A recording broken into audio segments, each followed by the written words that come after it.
Welcome viewers, টেকজেনের নতুন আরও একটি পর্বে। আশা করি সকলেই ভালো আছেন।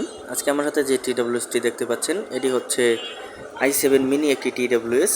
এটির সমস্যা হচ্ছে এটির ভেতরে যে কেসে ব্যাটারিটি রয়েছে সেটি নষ্ট হয়ে গেছে। আমি এটি ব্যবহার করছি প্রায় দীর্ঘ 2 বছর যাবৎ।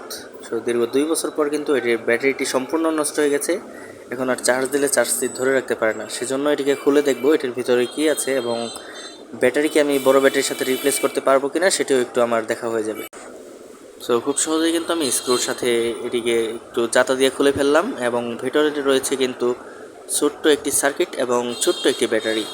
আপনারা দেখতেই পাচ্ছেন খুবই ছোটোখাটো একটি ব্যাটারি রয়েছে, যেটির মাধ্যমে TWSটি চার্জ ধরে রাখতো এবং আমার যে বাডসগুলো রয়েছে সেটি চার্জ হতো। এই হচ্ছে ব্যাটারি, একটু ফুলেও গেছে এবং এটা সম্পূর্ণ ড্যামেজও হয়ে গেছে ব্যাটারিটি, এখন আর কোনো কাজের নাই। আমি এটার সার্কিটটাকেও একটু খুলে নেব। এভাবে টান দিলে আসছে না। আমি ওই যে মাইনাসটি রয়েছে আমার কাছে স্ক্রুড্রাইভার, সেটি দিয়ে আমি একটু চাপ দিয়ে খুলে নিচ্ছি।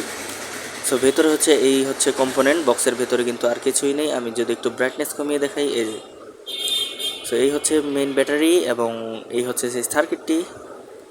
এর মাধ্যমে কিন্তু সম্পূর্ণ প্রসেসটি চলে, ব্যাটারি চার্জিং থেকে শুরু করে TWS চার্জিং, এছাড়া যেই সমস্ত ফাংশন রয়েছে, সুইচ রয়েছে, এগুলো সব কিছু এই সার্কিট থেকেই কন্ট্রোল হয়।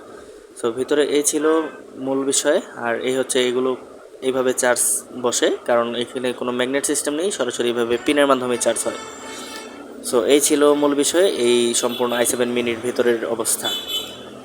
আর এই ছিল আজকের ভিডিওটি ভালো লাগলে একটি লাইক দেবেন, চ্যানেল নতুন হলে সাবস্ক্রাইব করে পাশেই থাকুন এরকম আরও ভিডিও পাওয়ার জন্য। আর পরবর্তী ভিডিওতে আমি অবশ্যই ব্যাটারি লাগিয়ে দেখাবো এটি আসলে রান করছে কিনা বা কেমন সার্ভিস দিচ্ছে। সকলেই ভালো থাকুন, সুস্থ থাকুন, দেখা হচ্ছে পরবর্তী কোনো ভিডিওতে।